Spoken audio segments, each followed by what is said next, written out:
La nuit était tombée et je me retrouvais dans mon garage, les mains couvertes de graisse, concentrée sur ma dernière réparation. C'est alors qu'un bruit inattendu retentit à l'extérieur, me tirant de ma tâche. Une silhouette s'approchait, haute et élégante, ses talons résonnant sur le béton. Je me redressai, essuyant mes mains sur ma salopette déjà tachée. « Bonjour, ma voiture est tombée en panne », annonça-t-elle d'une voix tremblante, désignant un magnifique coupé noir garé de travers. Un véhicule qui ne semblait pas avoir sa place ici, tout comme elle. « Eh bien, il semble que vous soyez au bon endroit », répliquai-je d'un ton neutre, bien que le contraste entre son apparence soignée et notre environnement délabré me frappe. « Ouvrez le capot, je vais jeter un coup d'œil », proposai-je. Elle hésita un instant, regardant son téléphone comme si elle avait des choses plus importantes à faire. « Vous pouvez la réparer, n'est-ce pas? J'ai un emploi du temps chargé », demanda-t-elle, l'impatience palpable. « Laissez-moi d'abord voir ce qui ne va pas », répliquai-je en prenant mes outils. En inspectant le moteur, il devint vite évident qu'elle n'y connaissait rien. Lorsque je lui signalai que le radiateur était presque vide et que plusieurs connexions étaient redesserrées, elle se mordit la lèvre, anxieuse. « Vous pouvez la réparer ou pas? »« Je peux, mais ça pourrait prendre quelques heures, » répondis-je, retenant un sourire. Elle soupira et commença à faire les 100 pas sur ses talons, manifestement frustrée. « Très bien, j'attendrai. » Après plusieurs heures de travail, alors que le soleil se couchait, je l'informai que tout était en ordre. Son soulagement était palpable. « Merci, combien je vous dois ?» Je lui annonçai un montant modéré. Elle cligna des yeux, fouilla dans son sac à main de créateur et en sortit une liasse de billets. « Gardez le reste, » dit-elle en me tendant bien plus que ce que j'avais demandé. « C'est trop ?» commençai-je à protester, mais elle était déjà en train de regagner sa voiture. « Considérez ça comme un pourboire », lança-t-elle avant de démarrer, le rugissement du moteur s'évanouissant dans l'air frais de la nuit. Je ne pensais plus à elle jusqu'à ce qu'on frappe à ma porte plus tard dans la soirée, alors que je m'installais pour une soirée tranquille. En ouvrant, je découvris un homme en costume impeccable, une enveloppe à la main. « Daniels ?» demanda-t-il. « Oui, qui veut le savoir ?» répondis-je, fatiguée. « Je viens au nom de mademoiselle Evelyn Carter. » Son nom ne m'évoquait rien, jusqu'à ce qu'il ajoute « La femme dont vous avez réparé la voiture aujourd'hui. » Je fronce les sourcils. « Y a-t-il un problème avec la réparation ?»« Non, pas du tout. Mademoiselle Carter tient à vous remercier personnellement. Elle a une manière peu conventionnelle de le faire. » Mon instinct se mit en alerte en voyant l'enveloppe. Ce n'était pas un simple merci. « Puis-je entrer ?» demanda l'avocat. Je m'écartai pour le laisser passer. Il entra avec l'assurance d'un homme habitué à des négociations hautes en valeur. Son regard parcourut brièvement mon salon fatigué et mes meubles usés. « Installez-vous », dis-je avec une pointe de sarcasme. Il ne s'assit pas. Il me tendit simplement l'enveloppe. « Mademoiselle Carter m'a demandé de vous remettre cela en main propre. Elle tient à récompenser ceux qui font plus que ce qu'on attend d'eux. » J'ouvris prudemment l'enveloppe, mes doigts rugueux effleurant le papier lisse.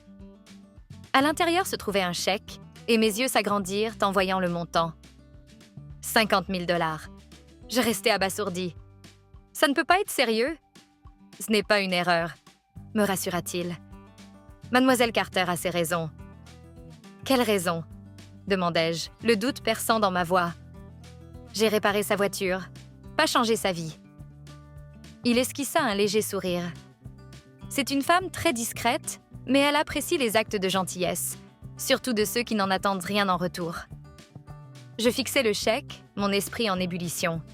Avec une telle somme, je pouvais rembourser mes dettes, moderniser mon atelier, peut-être même envisager de voir plus grand. Mais une question persistait. Quel était le piège ? « Quelle est la condition ?» demandai-je, méfiant. « Il n'y en a aucune, » répondit-il avec aisance. « C'est un cadeau, tout simplement. Je ne le croyais pas totalement. Des gens comme elle ne jetaient pas de l'argent au hasard. » Pourtant, je hochai la tête et rangeai le chèque dans l'enveloppe. « Si elle a d'autres réparations, elle sait où me trouver. » dis-je, tentant de garder les choses légères. « Passez une bonne soirée, Monsieur Daniels, et prenez soin de vous. » me souhaita-t-il en quittant. Le lendemain, alors que je tentais encore d'assimiler cette expérience, une autre surprise m'attendait. Un SUV noir se gara devant mon atelier et Evelyn Carter en descendit, cette fois avec une assurance et une élégance irrésistibles. « Mademoiselle Carter », dis-je en essuyant mes mains, « je ne m'attendais pas à vous revoir si tôt. »« Appelez-moi Evelyn », répondit-elle avec un sourire léger. « Je voulais vous remercier en personne. »« Votre avocat ne l'a pas déjà fait ?» répliquai-je, essayant de masquer ma nervosité.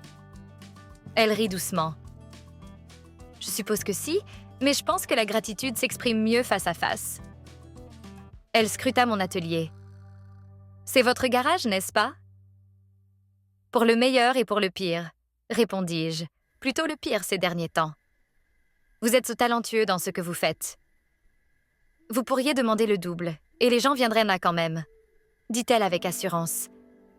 Je lui expliquai que beaucoup n'avaient pas les moyens de payer un prix élevé.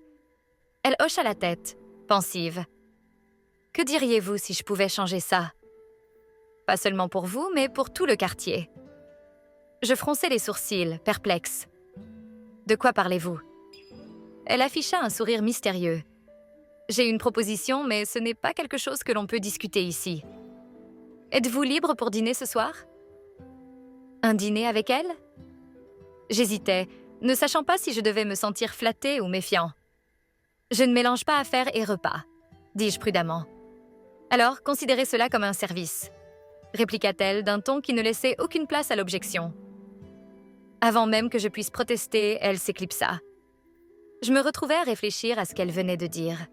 Investir en moi? « Vous avez du talent, Marcus, » reprit-elle lors de notre dîner. Plus important encore, vous avez de l'intégrité. Ces qualités sont rares. Je vois du potentiel non seulement dans votre travail, mais aussi dans ce que vous pourriez accomplir pour cette communauté avec le bon soutien. Je ne savais pas quoi répondre.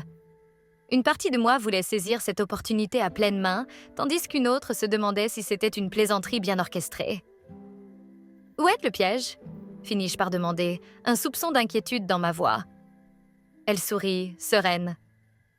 Pas de piège, juste du travail acharné et une vision commune. Si vous êtes intéressés, nous finalisons les papiers et nous mettons au travail. Sinon, gardez le chèque sans condition. Je me sentis tiraillée. Mais quelque chose me disait que refuser cette chance serait une erreur.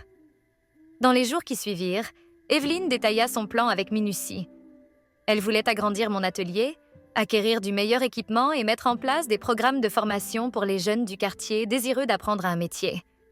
Cela semblait presque trop beau pour être vrai. À mesure qu'elle parlait, je commençais à croire en sa vision. À la fin de la semaine, j'avais signé les papiers et la transformation commença presque immédiatement. Les rénovations de mon garage progressèrent rapidement et j'étais émerveillée par la rapidité des changements. Le quartier commença à parler de l'atelier, attirant plus de clients. Je réalisais que ce n'était pas simplement un coup de chance.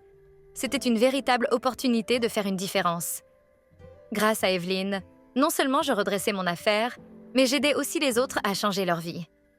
Les gens affluaient pour apprendre. Et au fur et à mesure que nous formions une communauté, je compris que j'avais pris la bonne décision.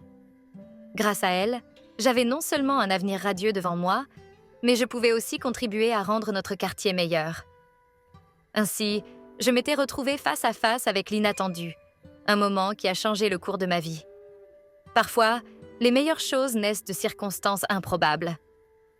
Ce soir-là, alors que je fermais mon garage, je pris un moment pour apprécier la transformation de ma vie. Peut-être que ce n'était pas tant le cadeau financier qu'une opportunité d'apprendre, de grandir et de partager. Tout avait commencé par une simple réparation, mais cela m'avait ouvert les portes d'un avenir que je n'aurais jamais imaginé.